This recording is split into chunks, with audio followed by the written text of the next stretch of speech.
Morning class, we are going to start with the topic Kingdom Fungi. Before we start, first we revise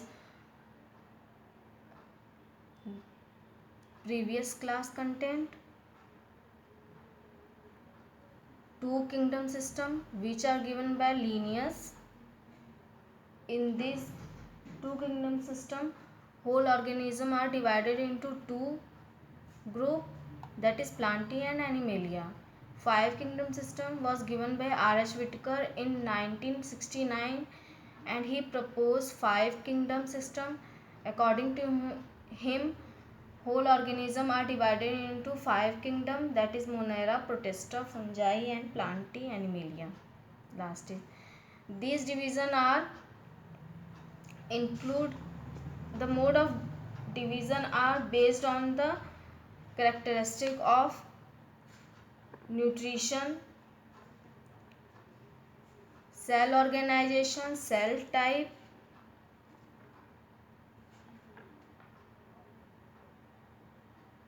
nuclear membrane and cell wall. Now kingdom Monera. In kingdom Monera, all bacteria are grouped in kingdom Monera. There are four type of bacteria: Bacilli, rod shape; Cocci, spherical in shape; Vibrio, comma in shape; and Spirilla, spring like shape.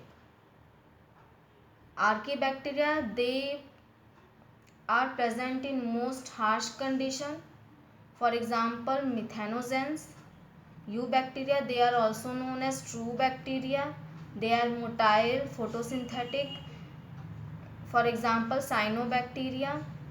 Here is nostoc. Also, nostoc and anabina are also photosynthetic bacteria, but they are nitrogen fixing bacteria.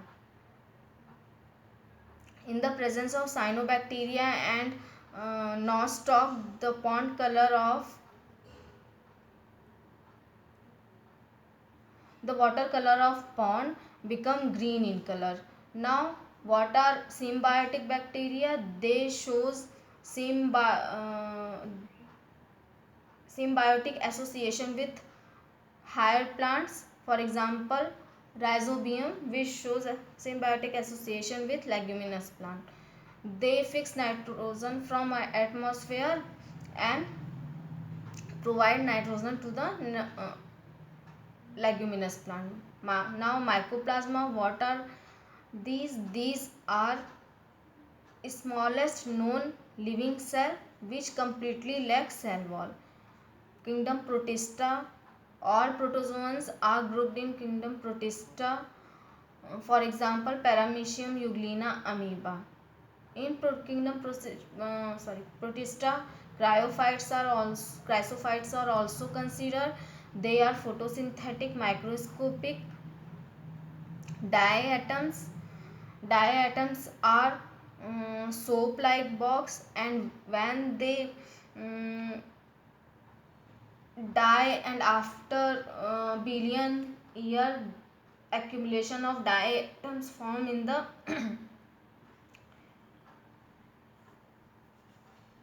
accumulation of diatoms referred to as diatomeous earth, which are used in polish, filtration of oil and syrup. Now dinoflagellates, what are these? These are actually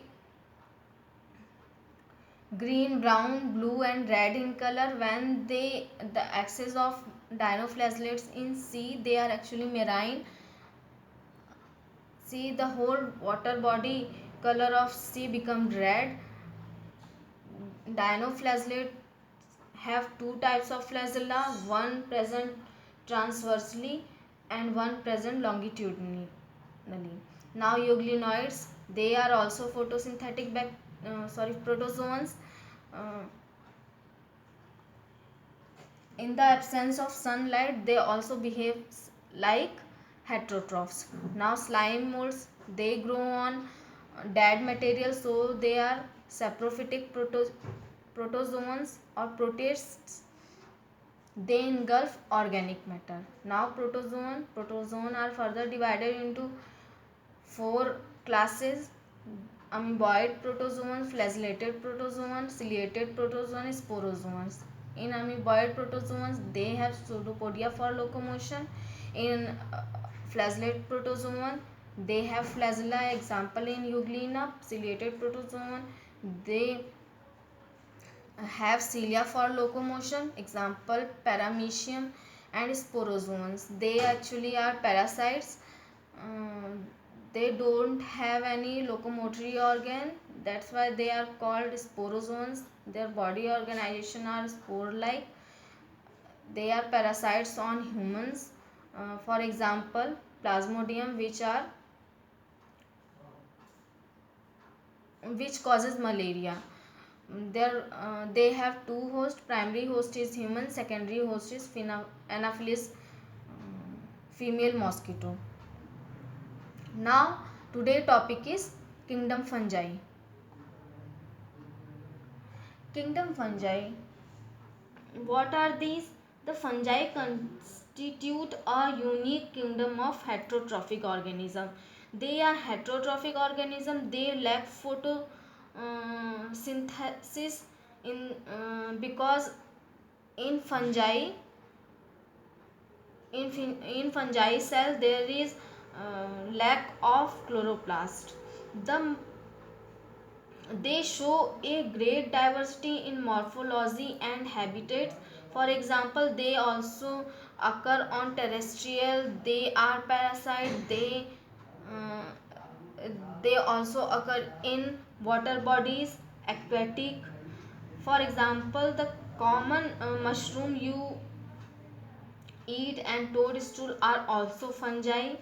White spots seen on mustard leaves, as जो सफ़ेद सफ़ेद धब्बे हो जाते हैं mustard leaves के, सरसों के पत्ते पर, तो वो क्या है? वो फंगल डिजीज़ है, वो पैरासाइट्स हैं जो डिजीज़ कॉज कर देते हैं on the leaves of mustard. Some unicellular fungi are also known. For example, yeast, which are used to make bread, or yeast also use होता है फर्मेंटेशन प्रोसेस में. Other fungi causes disease in plants and animals. Some important fungi are penicillium, which produces antibiotic. Penicillin. Fungi are cosmopolitan and occur in air, water, soil, and on as a parasite on plants and animals also. They also occur in symbiotic association with higher plant uh, like mycorrhiza, and with algae like lichen. For example अगर हम इसमें wheat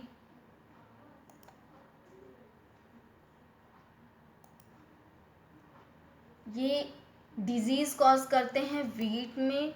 red rust disease Puccinia के through होता है. और penicillin जो antibiotic होता है. पेनिसिलियम फंजाई के थ्रू फॉर्मेशन होता है. पेनिसिलिन एंटीबायोटिक का. Some unicellular fungi are yeast. Here is the image of yeast, which are unicellular organism. What are their organization?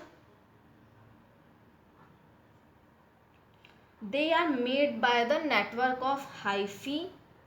Network of hyphae. अगर हम मशरूम को एग्जाम्पल लेते हैं तो हम देखते हैं कि वो एक नेटवर्क ऑफ हाइफी से बना हुआ है. नेटवर्क ऑफ हाइफी से यहाँ पे बना हुआ है.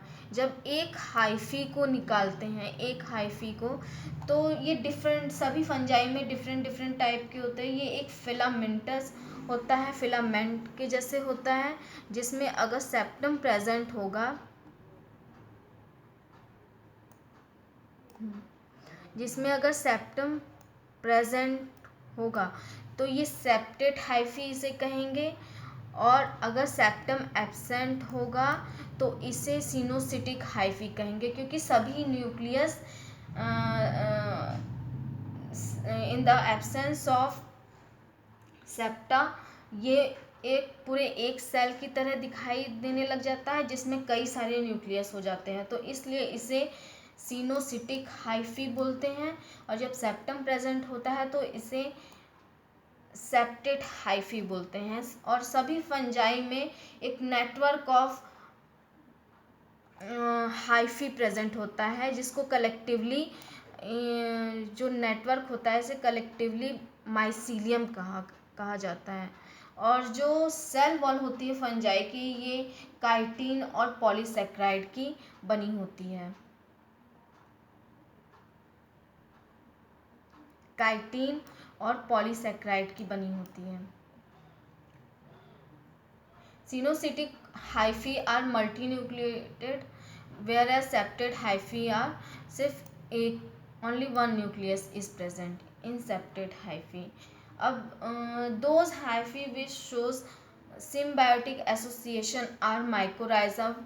These show symbiotic association with higher plant. इसमें क्या होता है, ये हाइफी का एक नेटवर्क बना लेते हैं रूट्स में, माइकोराइजा में हाइफी का नेटवर्क बना लेते हैं, जो 700 टाइम मतलब न्यूट्रिशन एब्जॉर्प्शन को बढ़ा देता है। अगर इस प्लांट में देखें तो इसमें अगर हाइफी नॉर्मल हाइफी प्रेजेंट नहीं होता है तो उसमें एब्जॉर्प्शन रूट के थ्रू होता है। जब हाइफी माइकोराइजा सिम्बायोटिक एसोसिएशन करता है हायर प्लांट से, तो इसमें जो हाइफी रहते हैं as a root like structure बना लेते हैं, जो कई मीटर तक अंदर सॉइल में एम्बेडेड रहते हैं, और वहाँ से न्यूट्रिशन को एब्जॉर्ब करके प्लांट में भेज देते हैं। जब ये न्यूट्रिशन प्लांट में चला जाता है तो प्लांट की फोटोसिंथेसिस के थ्रू इसको ऑर्गेनिक मैटर में कन्वर्ट करके वापस से इस हाइफी को फंजाई माइकोराइजा फंजाई को दे देता है, जिससे कि ये एक सिम्बायोटिक एसोसिएशन देता है, मतलब कि न्यूट्रिशन और वाटर एब्जॉर्ब करके प्लांट को देता है फ्रॉम सॉइल टू प्लांट, और प्लांट इसके बदले में उसे उस न्यूट्रिशन और वाटर को कन्वर्ट करता है ऑर्गेनिक मैटर में, और ये ऑर्गेनिक मैटर प्लांट फंजाई को प्रोवाइड करता है। तो इस तरीके से ये सिम्बायोटिक एसोसिएशन शो करता है हायर प्लांट्स में, जैसे कि माइकोराइजा प्रेजेंट होता है हायर प्लांट में, और कोलॉइड रूट्स साइकस में होते हैं। कोलॉइड रूट्स ये भी एक सिम्बायोटिक एसोसिएशन है फंजाई का, जिससे न्यूट्रिशन का एब्जॉर्प्शन होता है। ये न्यूट्रिशन एब्जॉर्ब होके करके प्लांट्स को देते हैं, और प्लांट्स ऑर्गेनिक मैटर में न्यूट्रिशन को कन्वर्ट करके फंजाई को देते हैं। तो इस तरीके से ये सिम्बायोटिक एसोसिएशन कंप्लीट करते हैं। तो what is mode of reproduction? Next is what is mode of reproduction in fungi. In fungi, तो फंजाई में वेजिटेटिव रिप्रोडक्शन, एसेक्सुअल और सेक्सुअल तीनों तरीके से रिप्रोडक्शन होता है। जब बर्ड का फॉर्मेशन होता है और ये फर्दर ये बर्ड सेपरेट होके एक नए फंजाई को डेवलप करता है, तो इसे बाय बडिंग बोलते हैं। बाय बडिंग के थ्रू रिप्रोडक्शन होता है वेजिटेटिव।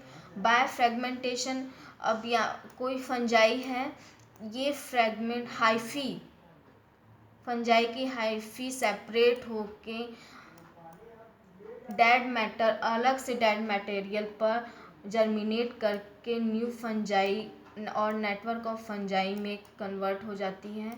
इसी को बाय फ्रेगमेंटेशन कहते हैं। बाय फ्रेगमेंटेशन कहते हैं। अब फिजन के थ्रू, फिजन में भी ये भी एक्चुअली फ्रेगमेंटेशन का ही फॉर्म है, जिसमें फंजाई का एक हिस्सा टूट के सॉइल में या डेड मटेरियल पे एम्बेडेड कर जाता है और फिर ये वापस से ग्रो करके एक न्यू फंजाई में कन्वर्ट हो जाता है। तो ये हो गया फ्रेगमेंटेशन, फिजन और by budding vegetative mean of reproduction में। और asexual mean of reproduction में क्या होता है कि स्पोर्स और स्पोर्स का फॉर्मेशन होता है in the form of conidia और स्पोरेंजियोस्पोर्स। इसमें अदर पार्टनर इन्वॉल्व नहीं होता है, सिर्फ एक पार्टनर में मियोसिस के थ्रू स्पोर्स का फॉर्मेशन होने लग जाता है। एक सेल से 4 सेल का डिवीज़न, 4 सेल का फॉर्मेशन होता है, जिससे ये जो प्लॉइडी है ये 2n से चेंज होके n में कन्वर्ट हो जाती है। अब ये फर्दर स्पोर्स जर्मिनेट करके न्यू प्लांट बॉडी को और न्यू फंजाई को ओरिजिनेट करता है। तो ये हो गया ए सेक्सुअल मीन ऑफ रिप्रोडक्शन, जिसमें कोनिडिया के थ्रू और स्पोरेंजियोस्पोर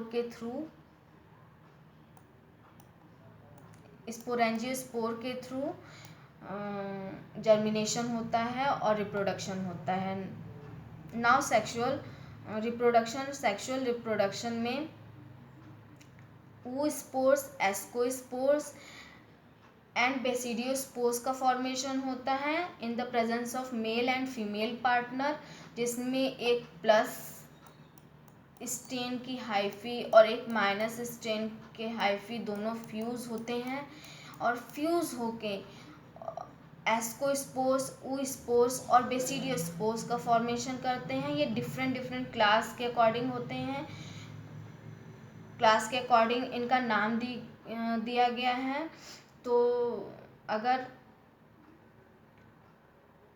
एस्कोमाइसीज में अगर इनका फॉर्मेशन हो रहा है तो इन्हें एस्कोस्पोर्स कहेंगे, बेसिडियोमाइसीज में इनका फॉर्मेशन हो रहा है तो बेसिडियोस्पोर्स, और ड्यूट्रोमाइसीज में इनका फॉर्मेशन हो रहा है तो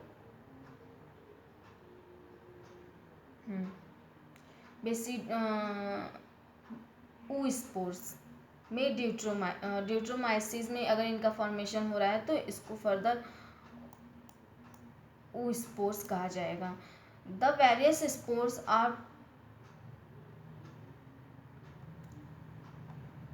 produce in distinct fruiting body. अब ये फ्रूटिंग बॉडीज क्या होती हैं, जैसे कि जिस बॉडी में स्पोर्स का फॉर्मेशन हो रहा है, अब ये एज ए थैलस लाइक होती है जिसमें स्पोर्स का फॉर्मेशन होता है। और जब स्पोर्स डेवलप हो जाते हैं तब ये बॉडी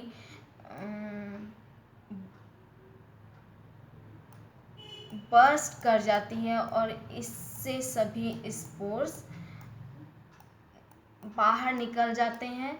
और ये आइदर वाटर, जैसा इनका हैबिटेट है, अपने हैबिटेट के अकॉर्डिंग वाटर में, सॉइल पर या डेड मटेरियल पे जाके जर्मिनेट कर जाते हैं। अब सेक्सुअल रिप्रोडक्शन में 3 स्टेप्स इन्वॉल्व होते हैं। पहला स्टेप है fusion of protoplasm.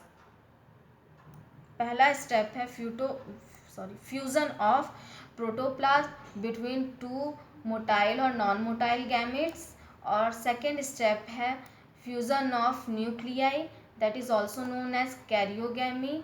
And third step है जब फ्यूज़न के बाद 2 न्यूक्लियाई का फ्यूज़न हो जाता है तो जाइगोट का फॉर्मेशन हो जाता है। थर्ड स्टेप में इसी जाइगोट में मियोसिस के थ्रू हैप्लॉइड स्पोर्स का फॉर्मेशन होता है। अब ये फिगर में समझ सकते हैं।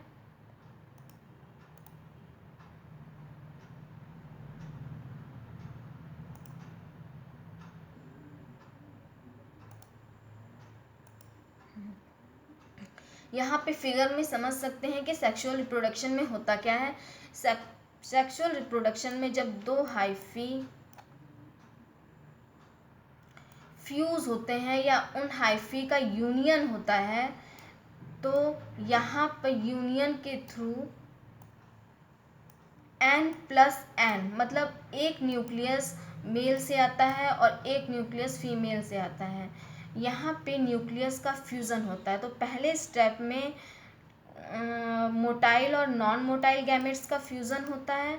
सेकेंड स्टेप में फ्यूज़न ऑफ न्यूक्लियस होता है। फ्यूज़न ऑफ न्यूक्लियस के बाद, क्योंकि 2 टाइप के न्यूक्लियाई फ्यूज़ करके जाइगोट का फॉर्मेशन करते हैं, इस जाइगोट में मियोसिस के बाद 4 स्पोर्स का फॉर्मेशन होता है। ये स्पोर्स जब मियोसिस के बाद यहाँ पर, क्योंकि 2n रहते हैं, 2 न्यूक्लियाई फ्यूज़ होते हैं, मियोसिस के बाद इनकी प्लॉइडी चेंज हो जाती है। एक न्यूक्लियस से 4 न्यूक्लियस का फॉर्मेशन होता है, जिसके बाद जो इनकी प्लॉइडी होती है n हो जाती है। अब ये इस स्टेज पे साइटोकाइनेसिस होता है। साइटोकाइनेसिस के बाद 4 स्पोर्स का फॉर्मेशन होता है, जिनकी प्लॉइडी n होती है। ये फर्दर फिर यहाँ से डिसोसिएट होके आइदर डेड मटेरियल और सॉइल और वाटर जो भी उनका हैबिटेट होगा उस पे वो जर्मिनेट करेंगे और फिर से माइसीलियम का डेवलपमेंट करेंगे, मतलब कि नेटवर्क ऑफ हाइफी बनाएंगे और फिर इससे होल फंजाई का फॉर्मेशन हो जाता है। तो नाउ सेक्सुअल रिप्रोडक्शन में होता क्या है? सेक्सुअल रिप्रोडक्शन में सिंपली ये होता है कि 2 हैप्लॉइड सेल फ्यूज़ होते हैं या हाइफी फ्यूज़ होते हैं, एक दूसरे से फ्यूज़ होते हैं, जिससे कि 2 न्यूक्लियस और कंटेनिंग सेल का फॉर्मेशन होता है। अब ये सेल हो गई जहाँ पे 2 न्यूक्लियस आ गए। अब इनकी प्लॉइडी 2n हो जाती है। 2n होने के बाद यहाँ पे मियोसिस फेज आता है। मियोसिस में रिडक्शन डिवीज़न के थ्रू 4 सेल का फॉर्मेशन होता है, जहाँ पर इनकी प्लॉइडी n मीन्स हैप्लॉइड, सभी सेल हैप्लॉइड हो जाते हैं। ये सेल फिर से जर्मिनेट करके प्लांट बॉडी बनाते हैं, लेकिन जो प्लांट बॉडी रहती है वो हैप्लॉइड ही रहती है। तो 2 हैप्लॉइड हाइफी के फ्यूज़न से डिप्लॉइड का फॉर्मेशन होता है, डिप्लॉइड जाइगोट का फॉर्मेशन होता है। डिप्लॉइड जाइगोट में मियोसिस होती है, मियोसिस के बाद हैप्लॉइड सेल्स का फॉर्मेशन होता है। ये हैप्लॉइड सेल्स और स्पोर्स जर्मिनेट करके हैप्लॉइड हाइफी का फॉर्मेशन करते हैं और जो नेटवर्क और हाइफी बनाते हैं, ये नेटवर्क ऑफ हाइफी को ही माइसीलियम बोलते हैं। अब क्या होता है कि माइसीलियम के बेस पे और मोड ऑफ स्पोर फॉर्मेशन और फ्रूटिंग बॉडी के बेस पे किंगडम फंजाई को 4 क्लासेस में डिवाइडेड किया गया, जिसमें कि first class is Phycomycetes, second class is Ascomycetes, third class is Basidiomycetes and fourth class is Deuteromycetes. What happen in Phycomycetes? तो फाइकोमाइसिस में जितने भी मेंबर्स होते हैं ये एक्वेटिक हैबिटेट के होते हैं। ये डिकेइंग वुड जो मॉइस्ट कंडीशन में है वहाँ पे भी होते हैं, डम्प प्लेसेस पे भी होते हैं। They are also obligate parasites on plants, मतलब कि अगर वैसे तो ये सेप्रोफाइट्स होते हैं, लेकिन ऑब्लिगेट पैरासाइट्स मतलब कि ये एक तरीके के in the absence of saprophytic condition ये पैरासाइट में भी चेंज हो सकते हैं, पैरासाइट्स में भी चेंज हो सकते हैं। तो ये तो इन्हें इसलिए फाइकोमाइसीट्स कहा गया कि ये जनरली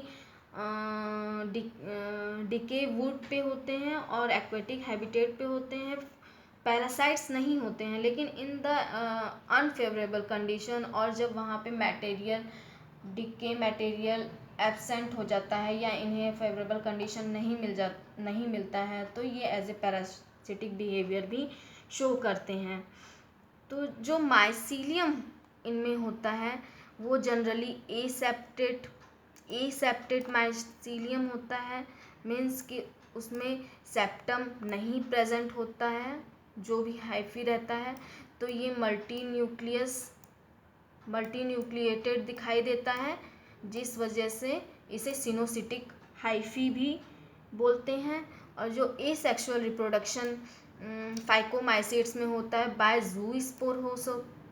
ज़ूस्पोर्स होता है, जो मोटाइल होते हैं, जिनमें 2 फ्लैजेला होता है, और बाय एप्लैनोस्पोर्स नॉन मोटाइल स्पोर्स का फॉर्मेशन होता है in the sporangium. These spores are endogenously produced in sporangium. फिर जाइगोस्पोर्स होते हैं। जाइगोस्पोर्स इनका फॉर्मेशन 2 गैमेट के फ्यूजन से होता है। ये जाइगोस्पोर्स आइसोगैमस, एनआइसोगैमस और ऊगैमस टाइप के हो सकते हैं। तो ये क्योंकि 2 गैमेट का यहाँ पे फ्यूजन हो रहा है तो सेक्सुअल रिप्रोडक्शन इसे बोलते हैं। तो in Phycomycetes sexual reproduction take place by fusion of 2 gametes, that is formation of zygospore. It may be isogamous, जिसमें कि दोनों गैमेट सेम हो सकते हैं, सेम फीचर के हो सकते हैं। एनाइसोगैमस डिफरेंट फीचर के हो सकते हैं दोनों, मतलब कि एक मोटाइल एक नॉन मोटाइल हो सकता है। यहाँ पे ऊगैमस दोनों ही ओवल शेप के हो सकते हैं या एग शेप के हो सकते हैं। और जो एसेक्सुअल मीन ऑफ रिप्रोडक्शन होता है ये due to the formation of zoospores, motile zoospores और नॉन मोटाइल एप्लैनोस्पोर्स के थ्रू होता है। अब एसेक्सुअल जो इसका एग्जाम्पल है वो म्यूकर और राइजोपस है। तो हम राइजोपस में एसेक्सुअल मीन ऑफ रिप्रोडक्शन कैसे होता है ये देख सकते हैं। एसेक्सुअल मीन ऑफ रिप्रोडक्शन में जो प्लांट बॉडी है, यहाँ पे प्लांट बॉडी है, इसमें स्पोरेंजियोफोर का डेवलपमेंट होता है। हाइफी पर स्पोरेंजियोफोर्स का डेवलप होता है। ये स्पोरेंजियोफोर जब मैच्योर हो जाता है तो इसमें मियोसिस डिवीज़न के थ्रू कई सारे स्पोर्स का डेवलपमेंट होता है। ये स्पोर्स अगर मोटाइल होते हैं तो इन्हें ज़ूस्पोर्स कहा जाता है, जिसमें 2 फ्लैजेला होता है। अगर नॉन मोटाइल होते हैं तो एप्लैनोस्पोर्स कहा जाता है। तो ये 2 टाइप्स के होते हैं। जब ये ज़ूस्पोर्स मैच्योर हो जाते हैं, ये सभी ज़ूस्पोर मैच्योर हो जाते हैं या एप्लैनोस्पोर मैच्योर हो जाते हैं, तो यहाँ पे ये स्पोरेंजिया बर्स्ट कर जाता है। और स्पोरेंजिया के बर्स्ट होने के बाद ये सभी स्पोर्स वाटर बॉडी में और मॉइस्ट एनवायरनमेंट में डिस्पर्स हो जाते हैं। डिस्पर्स होने के बाद ये सबस्ट्रेटम पे, चाहे वो मॉइस्ट वुड हो, डिके मटेरियल हो, वहाँ पे जर्मिनेट करते हैं। और जर्मिनेशन के बाद इनमें जर्म ट्यूब का फॉर्मेशन होता है। सभी स्पोर में जर्म ट्यूब का फॉर्मेशन होता है।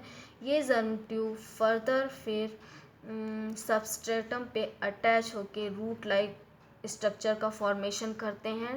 रूट लाइक स्ट्रक्चर न्यूट्रिशन को एब्जॉर्ब करके, जो भी डेड मटेरियल से उन्हें जो भी न्यूट्रिशन मिलता है उसे एब्जॉर्ब करके हाइफी में ट्रांसमिट करते हैं। ये हाइफी फर्दर डेवलप करती है स्पोरेंजियोफोर्स, और फर्दर स्पोरेंजियोफोर्स में स्पोरेंजियम डेवलप होता है। स्पोरेंजियम में मियोसिस डिवीज़न के थ्रू ये प्लानोस्पोर्स का फॉर्मेशन होता है, और ऐसे ही ये सेक्सुअल रिप्रोडक्शन के थ्रू लाइफ साइकिल चलती रहती है। Now next topic is sexual reproduction in राइजोस्पोर।